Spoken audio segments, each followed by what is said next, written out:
সবকিছু পরিপাটি করা দরকার।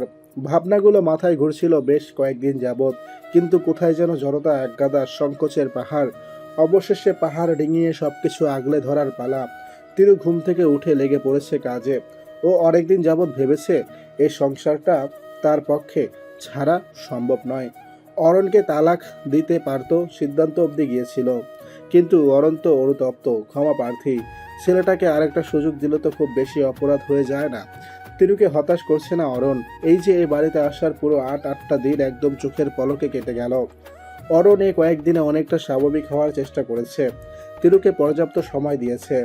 চাপা স্বভাবের মানুষটা কথা না বলুক, অন্তত বাড়ি ফিরে খোঁজ খবর নিয়েছে। এতটুকুই তো যথেষ্ট। সময়ের সাথে সাথে হয়তোবা অরণের আরো উন্নতি হবে, আরেকটু স্বাভাবিক হয়ে কাছাকাছি আসবে। তুমি? পেছন হতে ছিটকে এলো বিস্ময় ভরা কণ্ঠস্বর। হাত ধুয়ে ঘাড় ফিরে তাকালো তিরু। ফর্মাল ড্রেস পরে পরিপাটি হয়ে দাঁড়িয়ে অরণ, চোখে মুখে তার উপচে পড়া অবকাতর রেশ। তিরু এগিয়ে গেল, ভ্রু দুটো কুঁচকে বলল, আমি। এত অবাক হওয়ার কি আছে? আশ্চর্য তো। আমি কি কিচেনে আসতে পারি না? আসা নিষেধ নাকি? আমতা আমতা করলে অরণ। না, তেমন না বিষয়টা। আগে কখনো দেখিনি তো, তাই আর কি। তুমি রান্না করছো কেন? প্রিয় কোথায়? অসুস্থ নাকি? প্রিয় ঠিক আছে, অসুস্থ নয়। ওকে আমি উপরে পাঠিয়ে দিয়েছি। এখন থেকে এ বাড়ির রান্না আমিই করব ভাবছি। অরণ সন্দিহান কণ্ঠে জিজ্ঞেস করলো, রান্না পারো তো? আমি কিন্তু কোনো অখাদ্য কুখাদ্য খেতে পারবো না। কান লাল হলো তিরুর। ছেলেটা তাকে মুখের উপর অপমান করে দিল। ও রুড়ো গলায় বলে উঠল, খেয়ে তারপর মন্তব্য করুন। আগেই নেগেটিভিটি আনছেন কেন মাথায়? অরণ বলল না কিছু। কিছুক্ষণ কপালে ভাঁজ ফেলে তাকিয়ে খাবার টেবিলে গিয়ে বসলো। প্রিয় অন্তিক এলো বাদেই। তিরুর খাবার সার্ভ করার পর টুকটাক কথা চলল তাদের ভিতর। খাওয়া শুরু করতেই তিরুর তার নজর আটকালো অরণের মাঝে। অরণ কথা না বলে চুপচাপ খাচ্ছে। প্রিয় অন্তিক দুজনেই তিরুর হাতের রান্নার প্রশংসা করলেও মৌন অরণ। শেষ অবধি সে মৌনতাকে আঁকড়ে ধরে রইল। খারাপ লাগলো তিরুর। দুই চারটা ভালো হোক কি মন্দ কথা বললে কি এমন হতো? খাওয়া দাওয়ার পর্ব চুকিয়ে অরণ তারা দেখিয়ে অন্তিককে নিয়ে চলে যায়। সেদিকে ভগ্ন হৃদয়ে তাকিয়ে থাকে তিরু। তার মনোবস্থা বোধহয় বুঝতে পারল প্রিয়। এগিয়ে এসে কাঁধে হাত রেখে নম্র গলায় শুধালো, অরুণ ভাই কিছু বললো না দেখে মন খারাপ করো না তো ভাবি। ভাই এমনই, অনুভূতি প্রকাশ করতে জানে না। সেই কয়েক বছর ধরেই দেখে আসছি। অস্বস্তিতে পড়ল তিরু। প্রিয়তার মন পড়ল কি করে? ইস, ভারী লজ্জা লাগছে এখন। সে কখনো কাউকে তার মনের কথা জানতে দেয় না, বুঝতে দিতে চায় না।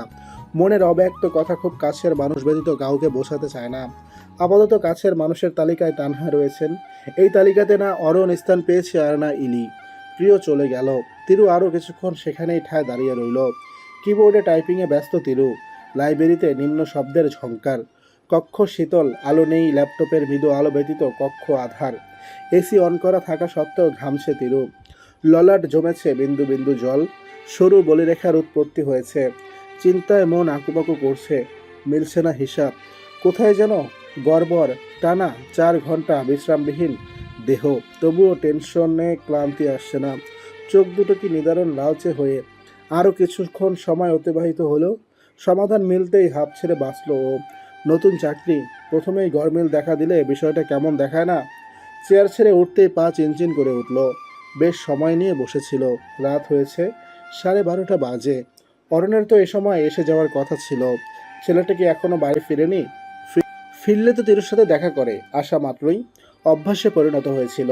তবে আজ কি হলো? সিঁড়ি দিয়ে নামার সময় তিরু খেয়াল করলো সদর দরজা দিয়ে কেবলমাত্র ঢুকছে অরণ। শার্টের হাতা গুটিয়ে পা ফেলছে লম্বা লম্বা। সিঁড়ির গোড়ায় মুখোমুখি হলো দুজন। প্রথমে কথা বলল তিরু। এত রাত হলো যে? অরণ ভারী ক্লান্ত গলায় জবাব দিল, ব্যস্ত ছিলাম প্রচণ্ড। আজ তো ভেবেছিলাম আসা হবে না বাসায়। আশপাশ দেখতে দেখতে তিরু পুনরায় জিজ্ঞেস করল, অন্তিক আসেনি? হুম, ও আসবে না আজ।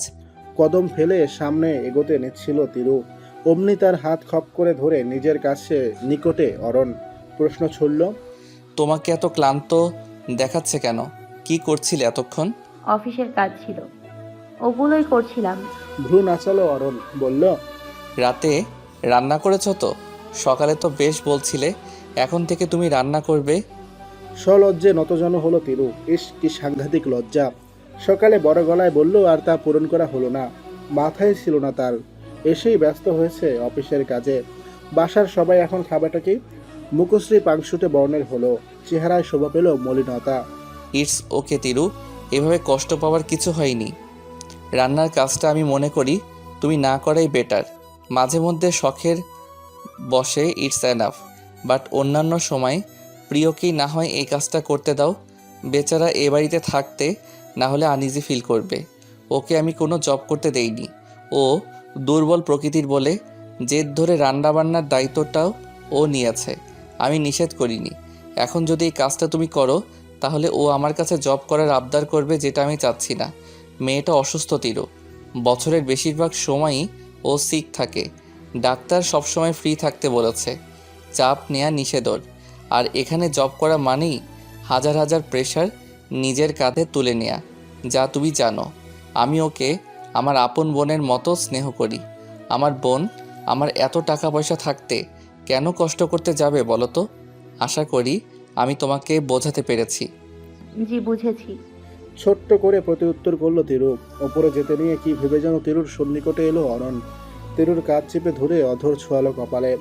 অধর জোড়া গালে নামিয়ে এনে কণ্ঠের খাত নামিয়ে শুধালো। এটা তোমার গিফট ছিল ফর মোটামুটি ভালো রান্না করার জন্য। ক্যাফেটেরিয়ার এক কোণে বসে তিরু। ইলির সাথে সাক্ষাৎ করতে তার এখানটায় আসা। 15 মিনিট পার হয়েছে, ইলির দেখা নেই। অথচ মেয়েটা ফোনে এমনভাবে তাড়া দিচ্ছিল যেন সে ক্যাফেতে এসে বসে আছে 1 ঘন্টা যাবৎ। বিরক্ত হয় তিরু। ফোনের স্ক্রিন থেকে দৃষ্টি সরিয়ে আশপাশে তাকায়। আচানক তার দেখা মিলে সাদিফের। ভারী বিষণ্ণ মনমরা দেখাচ্ছে ছেলেটাকে। দুঃখেরা যেন আন্দোলিত তার মুখশ্রী জুড়ে। চোখের নিচে গাঢ় কালো দাগ, সুঠাম দেহ শুকিয়ে কাঠ, মুখবয়বে লেপ্টে রয়েছে যেন হাজারো বেদনা। আস্তে ধীরে কফিতে চুমুক দিয়ে অন্য মনস্ক হয়ে বসে রয়েছে। তিরুর কেমন যেন লাগছে। ভীষণ ইচ্ছে করলো গিয়ে ছেলেটাকে জিজ্ঞেস করতে। এত দুঃখ কাঁধে নিয়ে ঘুরছেন কেন বলুন তো? স্থির চিত্তে থাকা হলো না। উঠে সাদিফের নিকট গেল তিরু। চেয়ার টেনে ইচ্ছে করে খানিকটা শব্দ করে বসলো। ধ্যান ভাঙে সাদিফের। তিরুকে দেখে ভীষণ ইতস্তত বোধ করে শুধায়। আরে আপনি কেমন আছেন? সাদিফের অস্বস্তি লক্ষ্য করলো তিরু। কপালে ভাঁজ পড়ল তার। বলে উঠল। ভালোই আছি, কিন্তু আপনাকে দেখে তো মনে হচ্ছে আপনি একদমই ভালো নেই। কি ব্যাপার? সাদিফ হাসার চেষ্টা করলো। কই, আমি তো ভালোই আছি।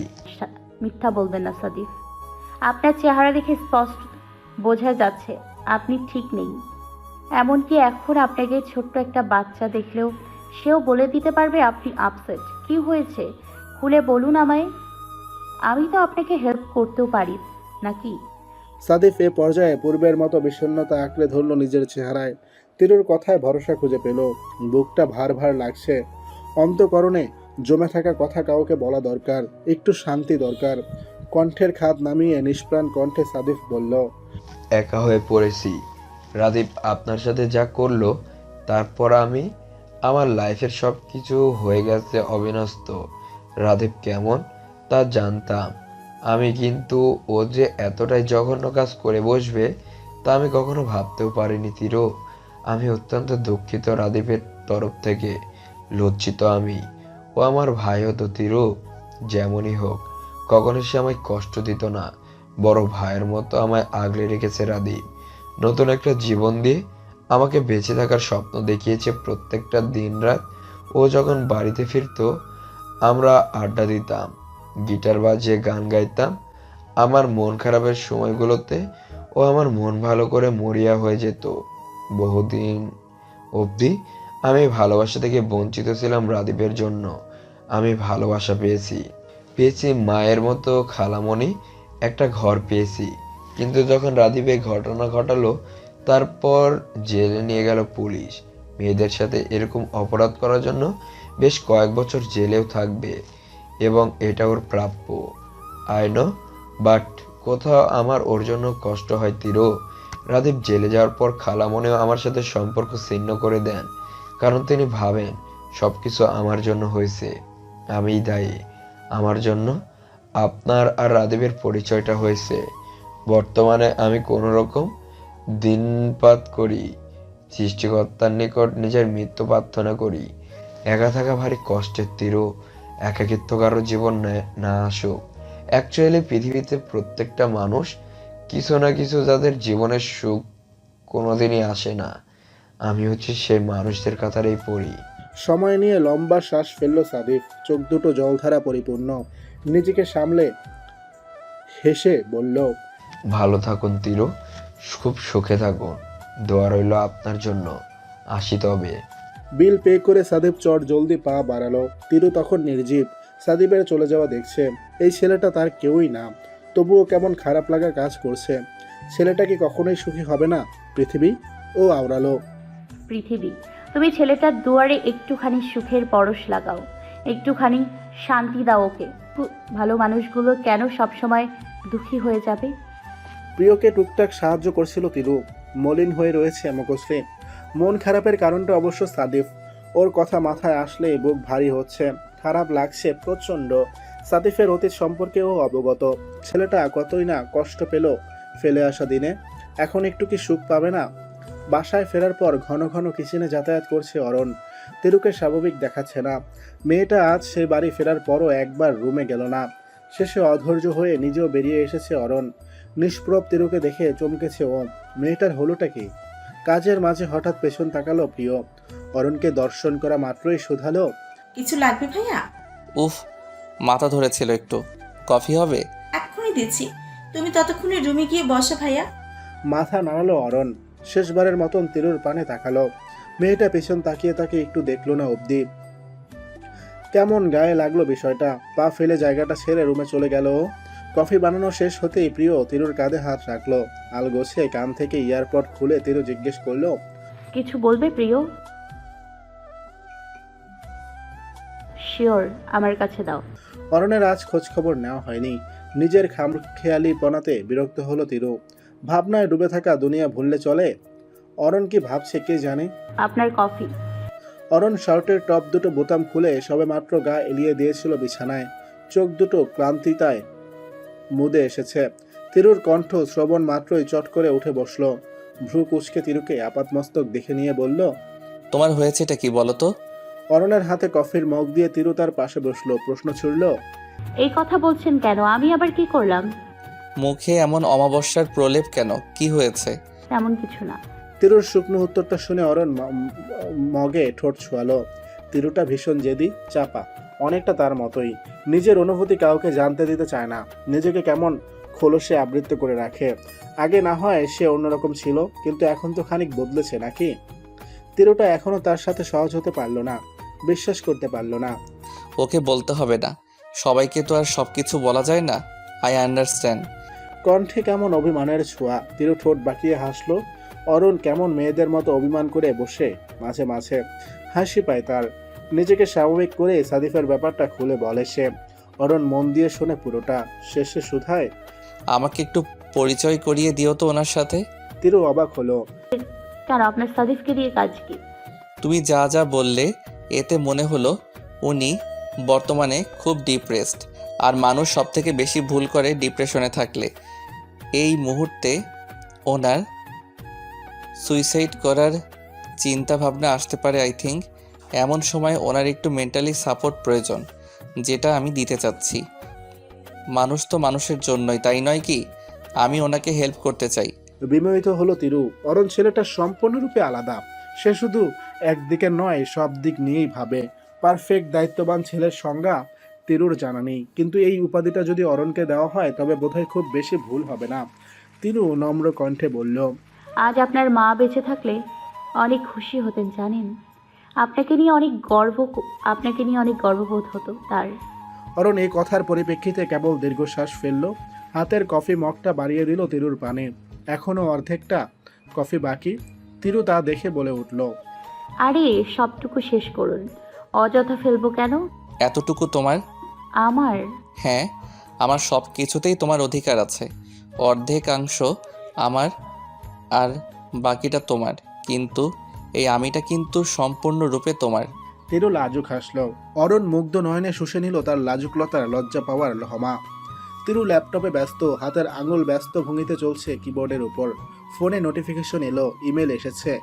ব্যস্ত তিরু ফোনটা হাতে নেওয়া মাত্রই তার মুখশ্রীতে ছেপে গেল সৃষ্ট চিত্তা। অফিস থেকে 9 দিনের ছুটি দেওয়া হয়েছে। সকাল হতে সে বেকুল মনে সে এই ইমেলের অপেক্ষায় ছিল। হাত ফোন রাখলো তিরু। অবশেষে তার বহুদিন যাবৎ গড়ে তোলা স্বপ্ন সত্যি হতে যাচ্ছে। হাতে তার 3 মাসের বেতন জমা, ভিসা থেকে শুরু করে পাসপোর্ট সহ বাকি সবকিছু গুছিয়ে রাখা আছে। তিরুর সেই যে ছোটবেলার স্বপ্ন আকাঙ্ক্ষা, চোখ ভরা সুখের লেলিহান, তা একটু একটু করে আজ পূরণ হওয়ার পথে। সৃষ্টিকর্তা যদি কাউকে সৃষ্টি করার পূর্বে জানতে চাইতো সে কি হয়ে পৃথিবীতে প্রবেশ করতে চায়, তাহলে তিরু বিনা বাক্যে পাখি হতে চাইতো। পাখির মতো মুক্ত আকাশে উড়ে তার দুনিয়া দেখার শখ, স্বপ্ন। পৃথিবীতে যদি এই সংসার করা নামক ধরাবাঁধা নিয়মটা না থাকতো তাহলে ও পাখি হতো। যে পাখি ঘর বোঝে না উড়ে বেড়ায় বন বাজারে, যার কাঁধে নেই কোনো দুশ্চিন্তা, যার মনে নেই কোনো দুঃখ। তিরু, আসবো? মিহি কণ্ঠস্বর দিবা স্বপ্ন দেখা বন্ধ করল তিরু। দৃষ্টিপাত ছুড়ল সম্মুখে। হাতে ধোয়া ওঠা দুটো কফির মগ নিয়ে দাঁড়িয়ে আছে অরণ, তাকিয়ে রয়েছে উত্তরের আশায়। তিরু ল্যাপটপ তড়িঘড়ি করে বন্ধ করে উঠে দাঁড়ালো। ব্যতিব্যস্ত হয়ে বলে উঠল, আরে আসুন না, আপনারই তো বাসা, নিজের বাসা। নিজের রুমে আসতে অনুমতি চাওয়ার কি আছে? পা দিয়ে দরজা ঠেলে অরণ ভেতরে প্রবেশ করলো। মুখবয়বে কিছুক্ষণ অসন্তুষ্ট ভাব। তিরু অবাক হলো। এই তো ভালো ছিল, হঠাৎ প্রতিক্রিয়া কেন বদলালো? সে কি কোনো ভুল কিছু বললো নাকি? নাও। কফির মগটা হাতে তুলে নিতে নিতে তিরু শঙ্কা নিয়ে শুধালো, আমার কোনো কথায় কি কষ্ট পেয়েছেন? অরণ ভারী কণ্ঠে জবাব দিল, বাড়িটা একার আমার না, তোমারও। নেক্সট টাইম এভাবে কখনো বলবে না, মনে থাকবে? অন্তরালে হাসলো তিরু। অরণটা না ভয় পাইয়ে দেয় তাকে। ক্ষুদ্র ক্ষুদ্র বিষয় নিয়ে অভিমান করে বসে। আশ্চর্যজনক ব্যাপার। তিরু ধাতস্থ হয়ে বলল, মনে থাকবে স্যার। ডিভাইনে গিয়ে বসলো অরণ। ইশারায় তিরুকে পাশে বসতে বলল। ভারী দুশ্চিন্তা নিয়ে তিরু তার পাশে বসলো। দেশের বাইরে যাওয়ার ব্যাপারটা অরণকে এখনো বলা হয়নি। সাহস জুটেনি। অথচ গরুর মতো একগাদা টাকা অপচয় করে ভিসা পাসপোর্ট করে বসে আছে। এখন যদি অরণ অনুমতি না দেয় তাহলে তো টাকায় যাবে জলে। অরণ যেতে নিষেধ করলে তিরু যাবে না, এই শক্ত ধারণাটা ও মাথায় গেঁথে নিয়েছিল। ছেলেটার প্রতি দুর্বল সে। এখন অরণ যাওয়ার ওপর নিষেধাজ্ঞা আরোপ করলেও সে একটু শব্দটি করবে না। জলাঞ্জলি দেবে নিজের স্বপ্নের, তবুও অরণের কথার হেরফের করবে না। তার পক্ষে সম্ভব নয়। এত কষ্টে ঠিক করা সংসারটা নষ্ট হোক সে চায় না, একটুও না। তিরুকে ভাবুকতায় ডুবে থাকতে দেখে অরণ বলে উঠল, আজ তুমি বাসায় যে অফিস নেই? 9 দিনের ছুটি দিয়েছে। 3 মাস এত চাপ গেল। হলিডেতেও তো কাজ করতে হয়েছে, তাই ছুটি দিয়েছে। এখানে 3 মাস পর পর নয়, 10 দিন করে ছুটি দেয়। আর একটু সিনিয়র আর পাকাপোক্ত হলে ছুটি দিন বাড়িয়ে দেয়। জুনিয়র আর নতুনদের জন্য ছুটি কম। ও আচ্ছা, লম্বা ছুটি পেলে কোথাও যাওয়া উচিত তোমার রিফ্রেশমেন্টের জন্য। ঘরে বসে থেকে লাভ কি? মোক্ষম সময়। তিরু অন্তরালে প্রস্তুতি নিচ্ছিল এই ব্যাপারে বলার। অমনি ফোনের রিংটোনের শব্দে ধস নামলো কক্ষের নীরবতার। তপ্তশ্বাস ফেলল তিরু। তিতকুটে বিরক্তটা গলায় বেঁধে বসেছে। ফোন হাতে নেওয়ার পর দেখলো মায়ের ভিডিও কল। আরুণ বাবা, ভালো আছো? তানহা অরণের সাথে কথা বলায় ব্যস্ত। পাংশুটে বর্ণের চেহারা নিয়ে অরণের পাশটায় বসলো তিরু। দিল তো মা সব পণ্ড করে। তার ওপর কল দিয়ে তিরুকে দূর দূর করে তাড়িয়ে অরণের সাথে কথা বলায় ব্যস্ত। তিরুকে দেখেও যেন দেখলো না। রাগ হয় তিরুর। এতদিন পর কল দিলে এমন ব্যবহার। বুকের ভিতর তৈরি হয় অভিমানের কুণ্ডুলি। ওদের কথা চলে বেশ কিছুক্ষণ। তারপর হঠাৎ তানহা বাম দিকে দৃষ্টি ফেলেন। তিরুকে চুপটি করে বসে থাকতে দেখে বলেন, কি রে তিরু, মায়ের খোঁজ খবর নিলি না? এতদিন পর ফোন দিলাম, আমি কেমন আছি না আছি জিজ্ঞাসা করে এমনি থম মেরে বসে আছিস কেন? তিরু অদ্ভুত দৃষ্টিপাত ফেলে। মেয়ের মনোবস্থা বুঝতে বেগ পেতে হয় না তানহার। আসন্ন অবস্থা বিবেচনায় রেখে তৎক্ষণাৎ বললেন, আম্মা ভালো আছো? চোখ মুখের এই হাল কেন আম্মা? ঘুমাও না? তানহার দশা ভেজা বেড়ালের মতন। অভিমান বুকে চেপে তিরুর হঠাৎ হাসি পেল খুব। হাসল না তবুও নিজেকে নিয়ন্ত্রণ করে গম্ভীর গলায় বলল, ভালো আছি। তিরু যে এখন সহজ হয়ে কথা বলবে না তা ভালোই টের পেলেন তানহা। দীর্ঘশ্বাস ফেললেন তিনি। তার মেয়েটা হয়েছে ভারী অভিমানী, একদম তার মতো। তুচ্ছ বিষয়ে গাল ফুলিয়ে বসে থাকে। হাত পায়ে বড় হওয়ার পর অবশ্য স্বভাবের ক্ষীণ উন্নতি এসেছে, কিন্তু তার বেলায় যেই সেই। পরিবেশ স্বাভাবিক করতে এবার তিনি বললেন, তা বাবারা, বিয়ে তো কম দিন হলো না, আমি কি নাতি নাতনির মুখ দেখে খবরে যেতে পারবো না? কাজ হলো বই কি। তিরুর গম্ভীরতা কাটলো, মুখশ্রী জুড়ে শোভা পেল লাজুক আভা। অরণের বিষম উঠেছে, ও আর চোখে তাকালো তিরুর পানে, কণ্ঠ খাদে নামিয়ে শুধালো। নাতি নাতনির মুখ দেখবেন কি করে মা? আপনার মেয়ে তো আসল কাজই করতে দিল না, কাছে গেলেই তো প্রজাপতির মতো ছুটে পালায়। তিরু স্তম্ভিত, আখিজোড়া বড়সড় করে তাকালো অরণের পানে। অরণ উঠে দাঁড়িয়ে কৃত্রিম হেসে বলল, আপনারা কথা বলুন, আমি আসছি, একটু কাজ পড়ে গেছে, জরুরি। তানহার থেকে বিদায় নিয়ে অরণ দরজার কাছে গেল, পেছন ফিরে ইশারায় বলে উঠল, আমার কিন্তু আপত্তি নেই তিরু, মাকে নাতি নাতনির মুখ দেখাতে। তুমি রাজি থাকলে মিশন শুরু করতে পারি। গাল দুটো গরম হয়ে রয়েছে, হাত দুটোর বেসামাল কাঁপুনি টের পাচ্ছে তিরু। লজ্জায় নত মস্তিষ্কে বসে রইল। তানহার বলা আর কোনো কথা তার কান দিয়ে ঢুকলো না। অরণের দেখা মিলল দুপুরে। তিরু ছোট্ট বিড়াল ছানার মতো অরণের পিছু পিছু ঘুরছে, সেদিকে ধ্যান নেই অরণের। বেচারা ভারী ব্যস্ত, ফোনে কথা বলছে, কাউকে কর্কশ কণ্ঠে ঝাড়ি দিচ্ছিল। হতাশ হয় তিরু, হাঁসফাঁস করছে সে। অধৈর্য হয়ে পিছু ঘোরা বন্ধ করলো, গলার স্বর খানিকটা উঁচু করে অরণকে শুনিয়ে শুনিয়ে বলতে লাগলো, নিষ্ঠুর মানুষ, পিছে যে সুন্দরী বউ ননস্টপ ঘুরে যাচ্ছে সেদিকে ধ্যান নেই তার। কল কেটে দিয়েছে অরণ। তিরুর কথায় ঠোঁট চেপে হাসলো, বলল, নিজের প্রশংসা নিজে করছো, লজ্জা করে না? মানুষ তো করে না, তাই নিজেই করি, এতে লজ্জা পাওয়ার কি আছে? আশ্চর্য। প্রসঙ্গ পাল্টালো অরণ। তুমি কি কিছু বলতে চাচ্ছিলে? লম্বা দম নেয় তিরু, বলে, অফিস বন্ধ, তাই চাচ্ছিলাম একটা ট্যুর দিব, যদি আপনি অনুমতি দেন তবেই। এ ব্যাপারে তো সকালে আমিই বললাম যাও, এতে অনুমতি চাওয়ার কি আছে? অ্যাকচুয়ালি আমি প্যারিস মানে ফ্রান্সের বাইরে যেতে ইচ্ছুক। ভিসা, পাসপোর্ট যাবতীয় সব কিছু ম্যানেজ করা শেষ। তিরু আগ্রহ নিয়ে তাকালো।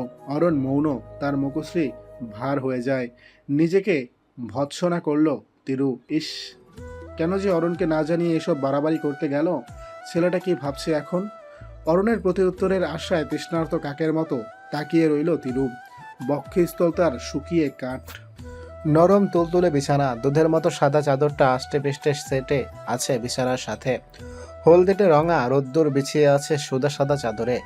রোদ্দুরের খুব একটা তেজ নেই, নিরুত্তাপ উন্মুক্ত কপাট দিয়ে কেমন মিষ্টি মিষ্টি এক সুঘ্রাণ কক্ষ জুড়ে বিচরণ করছে। লম্বা কেশ রাশির দল অবিন্যস্ত, অস্থিতিশীল তারা মুখশ্রী জুড়ে উড়ে বেড়াচ্ছে। গভীর ঘুমে মগ্ন তিরু খানিকটা বিরক্তি হলো। চট করে ঘুম ঘুম ভাব উবে গেল।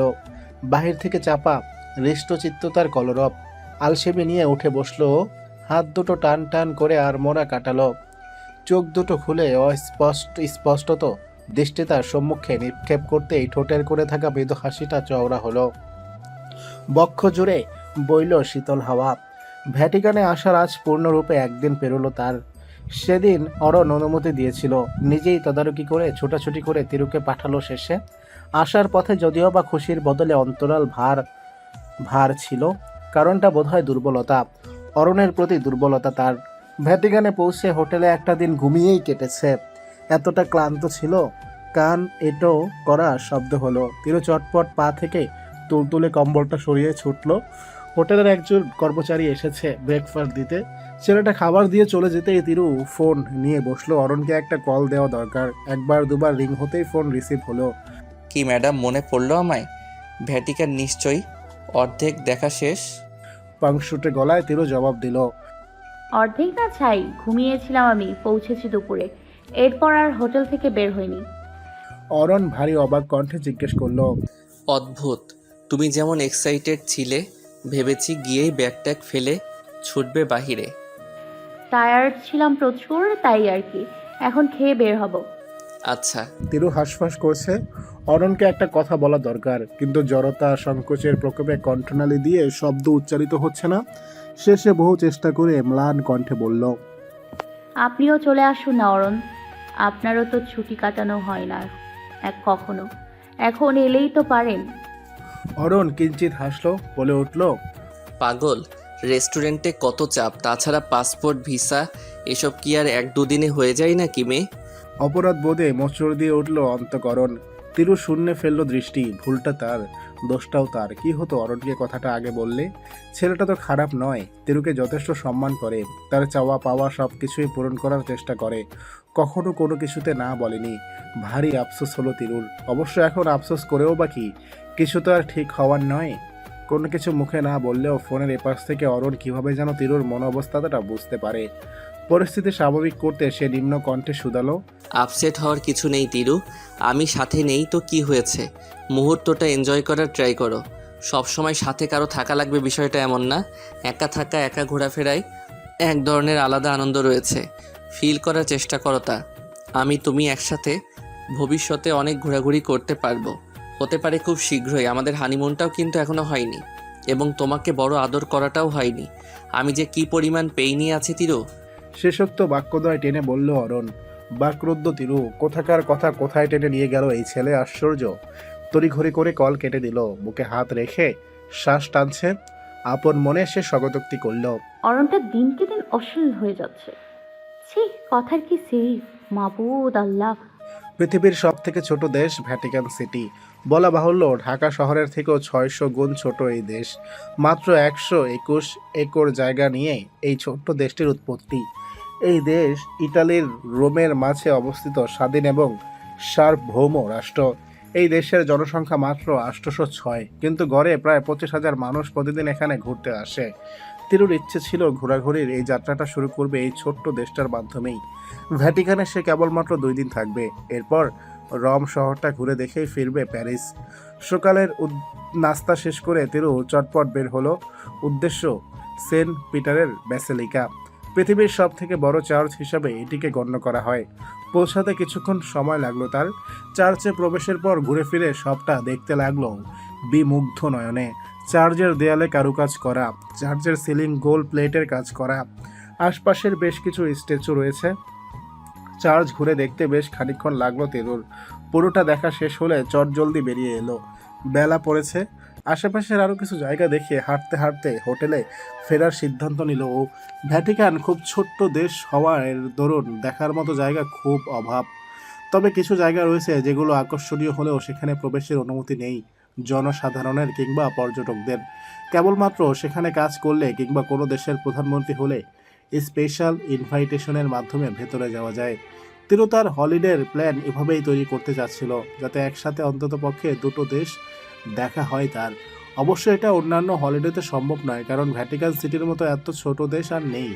হোটেলে সবেমাত্র ফিরেছে তিরু। মায়ের সাথে কথা বলে দেহ এলিয়ে দেয় বিছানায়। অরণের সাথে কথা বলতে ইচ্ছে হচ্ছে। ছেলেটার বৃষ্টি কণ্ঠ শ্রবণ করার জন্য মন আকুপাকু করছে, কিন্তু সকালের ওই ঘটনা মনে পড়তেই নিজ ইচ্ছেকে দমন করল সে। অরণ পাল্টা কল না দেওয়া অবধি সে তাকে ফোন করবে না, কিছুতেই না। এয়ারপোর্ট জুড়ে বহু মানুষের পদচারণ, কলরবে মুখরিত চারিপাশ, সকলে ভারী ব্যস্ত। কারো দিকে কারো তাকানোর সময় নেই। যে যার মতো লম্বা পা ফেলে এগোচ্ছে নিজ গন্তব্যে।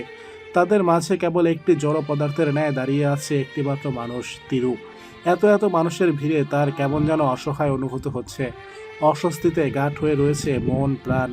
অস্থির চঞ্চল আখিজোড়া স্থির নেই। আশেপাশে ঘন ঘন দৃষ্টি ফেলে খুঁজেছে কাউকে। উফ, মহাযন্ত্রণা তো। এত দেরি কেন করছে মানুষটা? সে কি জানে না বেপোয়ারা তিরুর মনের বেহাল দশা? আরও একবার চির পরিচিত নাম্বারটাতে কল দিল সে। টোন বেজে উঠল আশপাশেই। ফোন হতে দৃষ্টি হটানোর পরপরই চোখ দুটো সামনে ভেসে উঠল কাঙ্ক্ষিত মুখবয়ব। বাদামি বর্ণের শার্টটা আষ্টে পিষ্টে প্রগাঢ়ভাবে লেপ্টে আছে ছেলেটার দেহে। ঘর্মাক্ত দেহ, সিক্ত কেশ লেপ্টে রয়েছে কপালে। পা বাড়ালো তিরু, দাঁড়ালো মানুষটার সামনে। কণ্ঠে অভিমান মিশিয়ে শুধালো, এত দেরি হলো কেন অরণ? বড্ড চিন্তিত দেখাচ্ছে অরণকে। কপালে সারি সারি ভাঁজ। বিচলিত কণ্ঠেও বলে উঠল, ব্যাপার কি বলো তো? তুমি এখানে কিভাবে কি? ঘুমিয়েছিলাম আর ফোন দিয়ে বললে প্যারিসে এসেছো। জানো কতটা স্ট্রাগল করে আসতে হয়েছে? গাড়িতে তেল নেই, অর্ধেক পথে গাড়ি ফেলে ছুটে এসেছি, সাথে টাকাও ছিল না। এমন পাগলামোর মানে কি তিরু? তুমি ঠিক আছো? তিরু নির্লিপ্ত কণ্ঠে বলল, ঠিক আছে, ফিরে আসতে ইচ্ছে হলো তাই চলে এলাম। অরণ ভ্রু কুঁচকাল। তোমার তো আরও 2 দিন পর ফেরার কথা। আগেই ফিরলাম, ইচ্ছে হলো তাই। কেন, কোনো সমস্যা? বিচলিত ভাবটা কেটে গেল, মুখবয়বে এটে সেটে থাকা চিন্তার রেশ এখন উধাও। নড়ে চড়ে দাঁড়িয়ে কণ্ঠে গাম্ভীর্যতা টানল অরুণ, বলল, আসবে, ইটস ওকে। আগে থেকে ইনফর্ম করা উচিত ছিল তোমার। তার উপর ফোন দিয়ে এমনভাবে কথা বললে আমি ভেবেই নিয়েছিলাম তোমার কোনো বিপদ হয়েছে। অযথাই আমাকে চিন্তায় ফেলে জ্বালানো বন্ধ করবে তিরু। প্রতিউত্তর করল না তিরু। মৃদু হেসে তাকিয়ে রইল। বিরক্তি হতাশা দুটোই ঘিরে ধরে অরণকে। সে হাসার মতো কী বা বলল? এখানে হাসার দরকারটা কি? তিরুর হাত থেকে ছো মেরে ব্যাগ দুটো নিয়ে পা চালালো দ্রুত। রুষ্টতা ছেপে রয়েছে তার মুখশ্রীতে। অরণের রাগ দেখে তিরু পুনরায় হাসল। ছেলেটা তাকে নিয়ে একটু বেশি চিন্তা করে কি? এ সময় চিন্তা করাটা স্বাভাবিক। কাল অনেকক্ষণ যাবৎ তাকে ফোনে পায়নি, আর সকালবেলা হুট করে ও কল দিয়ে বসলো সে প্যারিসে, এয়ারপোর্টে অপেক্ষারত। চিন্তা হওয়ারই কথা। গাড়ি মাঝ রাস্তায় আসতেই তিরু হঠাৎ বেঁকে বসে বলে উঠল, বাসায় পরে যাই, আমার প্রচণ্ড ক্ষুধা পেয়েছে। অরণ তার দৃষ্টি এলিয়ে রেখেছিল বাহিরে। তিরুর কণ্ঠ শ্রবণ মাত্রই তার পানে তাকালো। আশেপাশটা একবার চোখ বুলিয়ে বলল, সামনেই তো আমার রেস্টুরেন্ট, ওখান থেকে যাও, ওখান থেকে খেও। রেস্টুরেন্টের সামনে আসার পর গাড়ি থেকে নামলো দুজন। ভাড়া মিটিয়ে দেয় তিরু। অরণ যদিও বা ইতস্তত বোধ করছিল, বারংবার বলছিল রেস্টুরেন্ট থেকে টাকা এনে ভাড়া মিটিয়ে দিচ্ছি, কিন্তু তিরু সোনার পাত্রী হলোতেও। ব্যাগ দুটো হাতে নিয়ে ওরা সামনে এগোলো। অরণের রেস্টুরেন্টটা 3 তলা।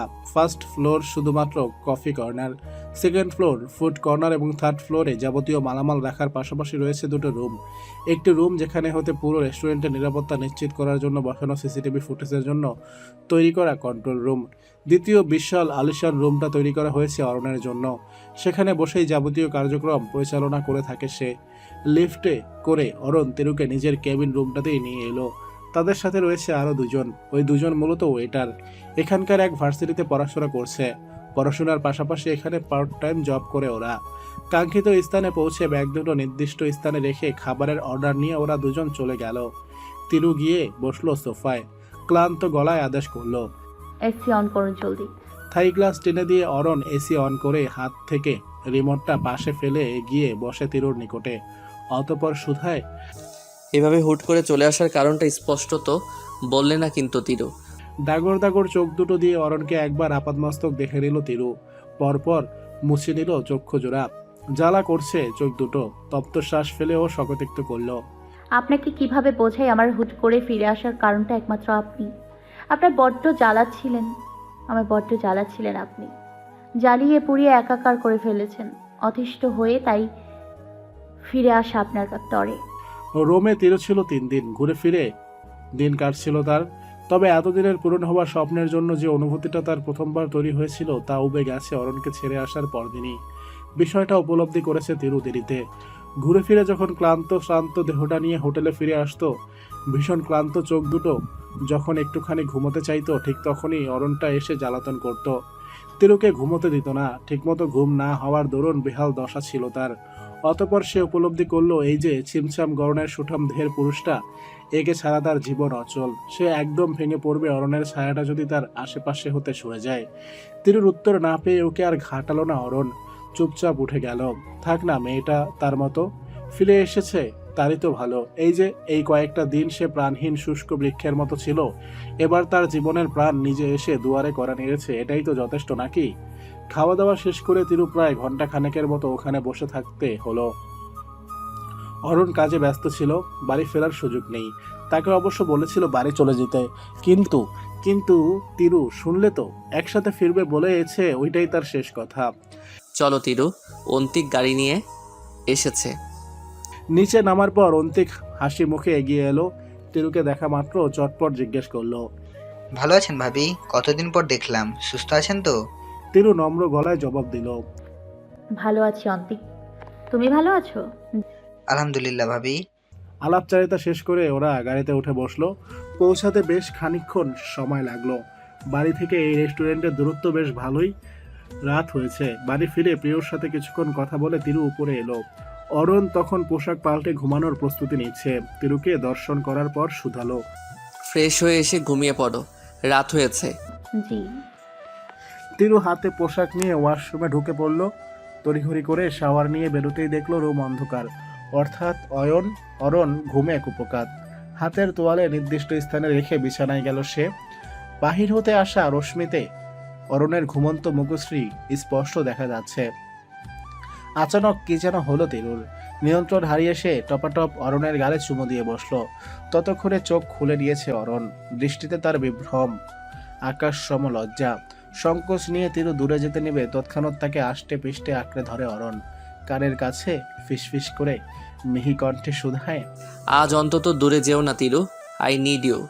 আমার আর ধৈর্যের পরীক্ষা নিও না। লাজুক তিরু দূরে গেল না, বাধা দিল না অরণকে। লতা পাতার ন্যায় জড়িয়ে রইল অরণের সাথে। হোস্টেলে পিনপতন নীরবতা, মৌনতা জাপটে ধরে রয়েছে চারপাশকে। বিল্ডিং এর সামনে কফিন রাখা হয়েছে সবে মাত্র। আস্তে ধীরে কফিনের উপরিভাগ খুলে দেওয়া হলো। তৎক্ষণাৎ দৃশ্যমান হলো মেয়েলি মুখশ্রী, মৃত্যুদেহটা ফ্যাকাশে হয়ে। কেমন বিবর্ণতা ছেপে রয়েছে চেহারায়। রক্ত জবার ন্যায় লাল ঠোঁট জোড়া সাদা হয়ে গেছে। হাত দুটোর পেটের মাছ দিয়ে ভাঁজ করে রাখা, হাতে শুভ্র রঙের এক গুচ্ছ ফুল। মৃতদেহটা নিষ্প্রাণ দৃষ্টিতে দেখে আচানক চিৎকার দিয়ে উঠল ইলি। লম্বা লম্বা পা ফেলেও ছুটল কফিনের কাছে। মৃতদেহটা জাপটে ধরে আর্তনাদ করে উঠল, কাতর গলায় শুধালো, কেন সুইসাইড করলে উইলি? কেন করলে এমনটা? আমাকে কি একটু খুলে বলা যেত না? নির্জীব তিরু পেছন হতে চুপচাপ দাঁড়িয়ে ইলের পাগলামো দেখছে। যন্ত্রণায় বুকের ভিতরটা হাহাকার করছে তার। এগিয়ে যাওয়ার সাহস পাচ্ছে না। কি বলে সান্ত্বনা দেবে সে ইলিকে? আপনজনের মৃত্যু হলে তাকে ঠিক কি বলে সান্ত্বনা দেওয়া যায় তা জানা নেই তার। আখিদয় জলে পূর্ণ। উইলির মৃত্যুটা সম্পূর্ণ অপ্রত্যাশিত, অবাস্তব লাগছে। এই তো সপ্তাহখানেক আগে সে যখন ইলির সাথে দেখা করতে এসেছিল, তখন উইলিকে কি দারুণ প্রাণোচ্ছল লাগছিল।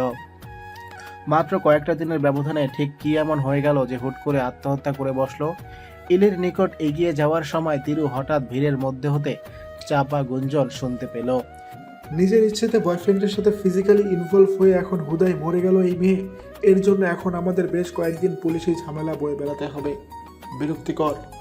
এই যুগে উইলের মতো নির্বোধ মেয়ে আর একটাও দেখিনি আমি।